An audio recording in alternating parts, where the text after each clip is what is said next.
근데 주호영 원내대표가 공개한 바로 문건에 대한 진위 여부 논란인데요.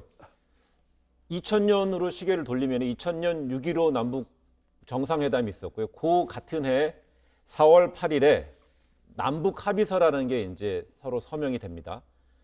그 같은 날 남북 경제 협력에 관한 합의서라는 내용이 있는데 바로 어제 주호영 원내대표가 공개했다는 것이 4월 8일 경제 협력에 관한 합의서예요. 근데 여기에 이제 대북 송금 관련되는 내용이 이제 들어가 있는데 이제 주 원내대표 전직 공무원이 제보한 거라고 그랬습니다. 전직 공무원님 어떤 분야에 있는 분일까요? 뭐 그 분야에 알만한 사람이겠죠. 그래 그 남북 정상회담에 있는. 그러니까 그 분야에 알만한 사람들이겠죠. 뭐 그 우리가 쉽게 유추해 볼 수 있는 자리들이니까 거기에 네. 전직 공무원들이 고위 공무원들이 아무나 알 수 있는 게 아니고 음. 그 관련 업무에 종사했던 그 사람들이 알 수 있는 거니까. 네.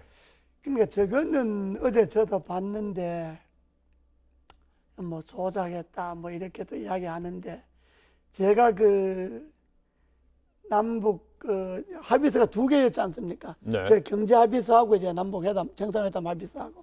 근데 거기에 나오는 서명한 거라든 여러 가지를 보면 저건 뭐 사실이고요. 사실로 추측될 수 있고. 네. 그리고 저걸 조작할 만한 특히 통합당 사람들이 저런 걸 조작할 만큼 간이 크지 않습니다. 저걸 조작할 만큼 간 큰 사람도 통합당에는 없고.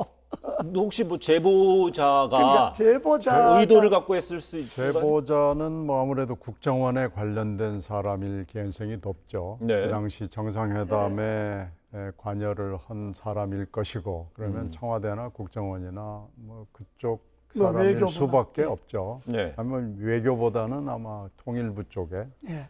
뭐 그 정도에서 유추해 볼 수 있고 이걸 주호영 의원이 아마 이 문건을 가지고 처음에 박지원 그때 임명이 막 됐을 때 박지원 임명자에게 뭐 나라를 팔아먹었다느냐는 욕을 한 적이 있잖아요. 내통 뭐 이런 표현이요. 내통을 했다. 예. 뭐 그래서 나라 어쩌고 저쩌고 운운한 게 아마 이거였던 걸로 이제 일단 유추가 되고요. 네. 지금 제일 문제가 되는 건 가령 이게 그러면 진실이냐, 진정한 문건이냐, 뭐 이거겠죠. 이건 박지원 지금 이제 막 오늘 조금 전에 네, 조금 청문 전에 보고서가 채택이 채택이 돼서 이제 됐으니까. 국정원장이 됐어요. 이제부터는 저희 국정원장이라고 하겠습니다. 이제 원장이라고 부를 수밖에 예, 없어요. 예. 제가 그래서 약간 좀 머뭇거린 건데 하여튼 국정원장이 고소 내지는 고발을 하지 않을 수가 없는 상황인 것 같아요. 이건 고소할 사안인 것 같습니다.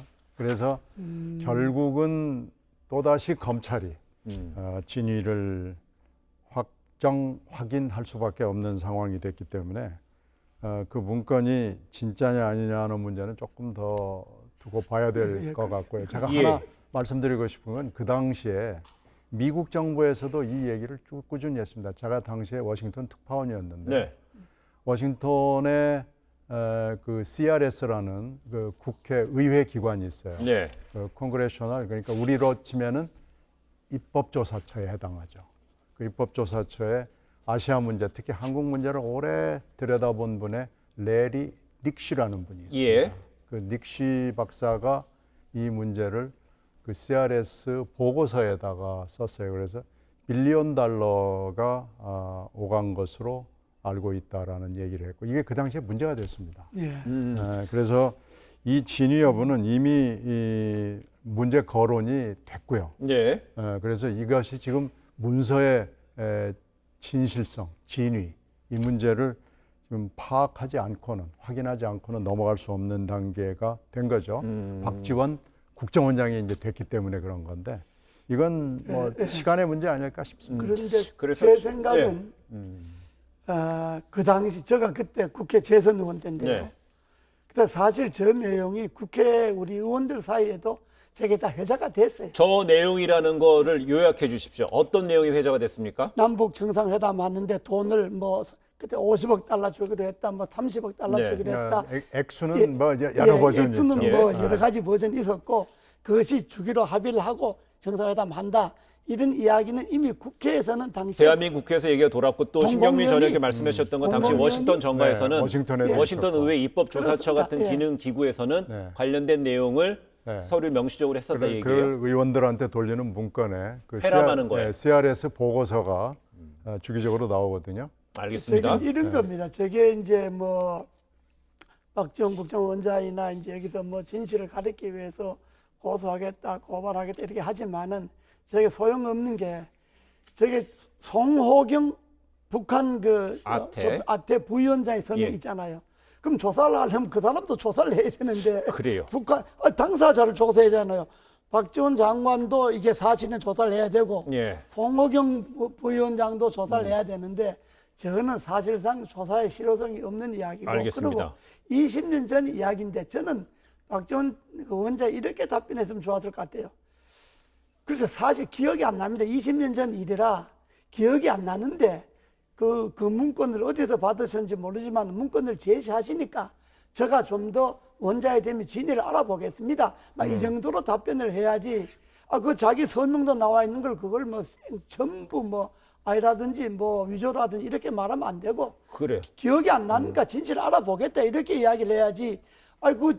준 사람도 그걸 조작해서 문서를 대한민국에서 그걸 조작해서 문서를 줄 만큼 강큰 전직 공무원이 어디 있겠습니까? 그래요. 알겠습니다. 아니 그러나 하여튼 지금 박지원 지금 국정원장께서 그 고위 공무원을 까라, 누군지 알자 이렇게 예. 지금 나왔기 때문에 물론 송호경 그분을 우리가 뭐 데려다 조사할 수는 없을 거고 어느 정도의 진실은 100%는 아니지만 어느 정도의 진실은 밝힐 수 있다고 저는 생각합니다. 알겠습니다. 박지원 원장이 나 알고 있다고 봅니다. 그래요. 저희가 얘기하는 중간에 이제 안 하거든요. 그때 예. 사람들이. 저희가 지금 이야기 나누는 중간에 이제 호칭의 박지원 후보자에서 이제 원장이 됐는데요. 오늘 통합당이 불참한 가운데 미래통합당이 청문 보고서를 채택을 했습니다. 국회 정보위 전체 회의에서. 그래서 저희가 이제 대통령이 이제 저거 되겠죠. 이제 네, 네. 임명 재가를 하시게 그렇죠. 되면요. 그렇죠.